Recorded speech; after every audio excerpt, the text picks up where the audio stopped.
Sean right here with the champion of the Arizona Phoenix Pro Championships. Phoenix, Arizona's very own native son, Troy Alves, by way of Connecticut. Yes, sir. Your second pro victory in 2 months, basically. 1 month. How does it feel at the ripe old age of 44? It feels amazing because I feel like this one I was 100% for.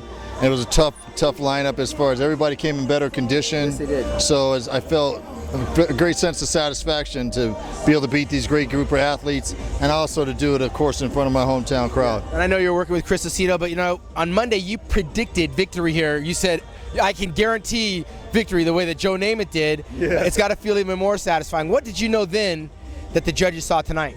I think because from the last time from Hartford, I knew what I was lacking, and I knew that I worked so hard in these last 4 weeks to improve tremendously in that area, and I was able to bring in a more complete package that was just diced from from foot to head to toe, and I just felt really good about what I had. Because you know how it is, all you want to do is go on stage and feel like you accomplished your goal of being the best you can be for that particular moment, and I could see it coming on Monday, so I knew I felt confident that I could win the show. Well, the hard work has paid off. It's been validated with a $10,000 check. You're headed back to Las Vegas. This will be your third contest this year. I know. Something you haven't done in quite some time. You're a winner out in Orlando at the Europa. You won out in Connecticut. You've now won here. What would be a victory for you going into the 45th annual Joe Weider Olympia in September? Just to be compared against the top guys, like to give me an opportunity to be next to Dexter, Tony, Ronnie Wakel. Just give me an opportunity. If I fit, I stay there. If I don't fit, push me back. But just give me the opportunity. All right, Troy Alves, still getting better with time, with age. It's just a like number. like Age. fine wine. Yes, sir. All right, man. Well, enjoy the victory. We'll see you in Las you. Vegas. Okay, we're going to move it right along.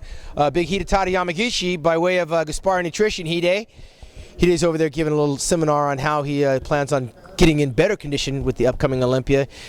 Hide, no stranger to being a runner-up in competition, still looking to get back in the winner's circle.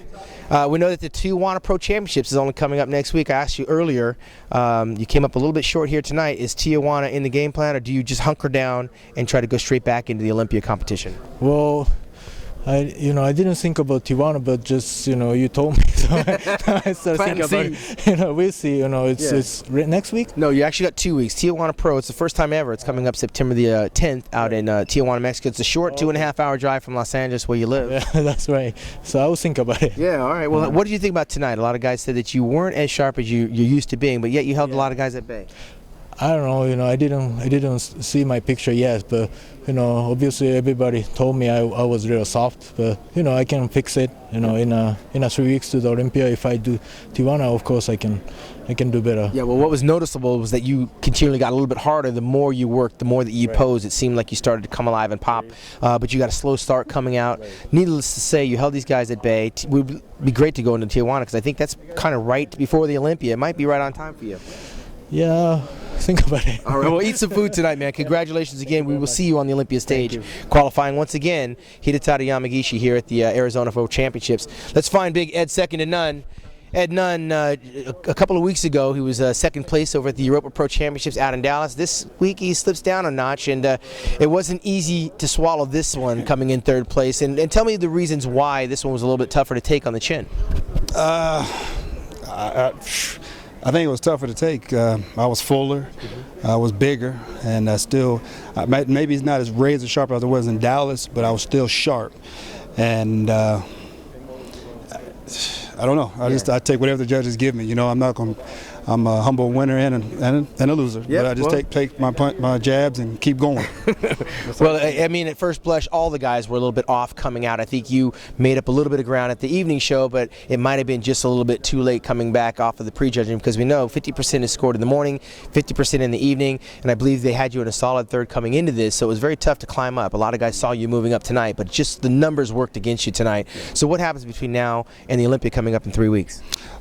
This time I would just tighten the frame up and try to bring the same pack as far as overall fullness, but just come in sharp. Try to bring that Dallas package, but just full as hell. It's got to feel good to qualify twice in 1 year for the Mr. Olympia and now go home and focus on solely that competition. What's going to be a victory for you there at the Mr. Olympia competition? For me to be in the top 10, and that's my overall goal. I mean, I'm being realistic, and I will do that. I'm going to be in that top 10. I'm going to bring it, and I'm going to bring it hard as hell. All right, representing the great state of Indiana, That's Big Ed, second to none, taking third place here. We'll see you in a couple of weeks, buddy, in Las Vegas. All right, let's bring in the Comet by way of Florida. Marcus Haley getting a fifth place here, but entertaining the crowd nonetheless, as usual. The posing routine was eclectic. I saw a little bit of Kai Green in there and a little bit of, TikTok type stuff. What did you make of the finish here tonight? It was kind of a replication of what happened out in Tampa. It was. They kind of said the same thing. I was a little bit better tonight than I was earlier. And it's just a learning process, man. And I got fourth place. I moved up. I'm bigger. Yeah. I'm bigger. I think now I'm just kind of learning becoming more of a cerebral bodybuilder, and learning that I got to hold my poses a little bit longer, understanding my breathing techniques in between transitions, and understanding the process of fading. I didn't really understand what fading means, but I had to step back and look, and I kind of understood it now what fading is. And so, try to take a page out of your book. You got to be polished from start to finish. Start to finish. Well, you qualified nonetheless again for the Mr. Olympia Championship. So, heading into Las Vegas, what will change over the next few weeks for you? You know what? I'm not going to change anything. I'm going to stay on my diet, stay on the grind, man. And but one thing that I will do is just work on my breathing and my transitions into the poses. When I get on stage, from the minute I get on stage to the minute I get off, I have to learn how to stay upright, keep my abs tight, and keep my body flexed at all times. All right, a work in progress by way of Florida. That's Marcus the Comet Haley. We'll see him at the Joe Weider 45th Annual Mr. Olympia Championships in Las Vegas, September the 16th and 17th. For the wrap-up, we're going to bring in Thackeray, who's one of our expert commentators, noticing how everything kind of played out. Big George Farah will also come back over here, and we'll wrap this thing up. Thackeray, any surprises on the closing of this competition, or did things happen to fall in place the way we saw them at prejudging? I think it changed according to the prejudging, but the top five were all well-deserved. They all came in a little harder. Heidi needs to tighten up a little bit more, and he's a force. He's top 10 in Olympia. This is Troy Alves' second win this year. Yeah. So he's moving up in the ranks. Marcus is Marcus. He always comes in with a good package. Alfonso needs to come in a little harder, which he will in Tijuana in 2 weeks. And Ednan, he looked pretty good tonight. He got a lot harder. Well, what do you make of the 44-year-old grandpa in Troy Alves? Didn't have to travel far for this victory. Coming into this competition, was one of the favorites. Where does he fit in the grand scheme of things now going back to the Mr. Olympia? Like he said, Troy is right. All what he needs, it's just to give him a chance to, compare him to these guys, the smaller guys. And he's not asking to be compared to Jay or, to, what I'm saying, to Phil or Kai. He just wanted to compare to the smaller guys, and I think he's right. He have beaten one of the top 10 contender at the Olympia. I know he's going to come back and be better, but today I thought he came back at night a lot worse than the morning, which is he gave it away. Yeah, well, were we surprised by anyone in this competition? I didn't think anyone actually peaked 100%. Of course, Alvisi looked like he missed his mark. Liberatore looked like he missed his mark. Things can be said. The surprise was Alfonso getting up there as high as he did, pushing for that fourth place where Marcus edged him out for that final qualification. Top four guys were already qualified, so there's no one new added to the Joe Weider weekend.